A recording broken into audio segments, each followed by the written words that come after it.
Naaresto na po ng mga otoridad ang ika-10 most wanted drug suspects sa Ilocos Region sa isinagawang operasyon sa Barangay Desor, Bawang, La Union nitong Oktubre 2 ng kasalukuyang taon. Kinilalang suspect bilang isang 38 anyos sa mangingisda mula Barangay Bakwit Norte at narecover sa kanya ang humigit kumulang na 2 gramo ng hinilalang shabu na nagkakahalaga ng 13,600 pesos kasamang drug paraphernalia.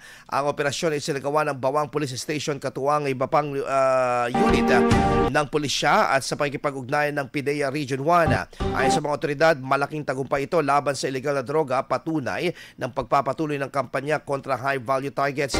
Kasalukuyang nasa kustodiya na ng pulisyang suspect at arap sa kasong paglabag sa RA 9165 o Comprehensive Dangerous Drugs Act of 2002. IFM News. IFM News.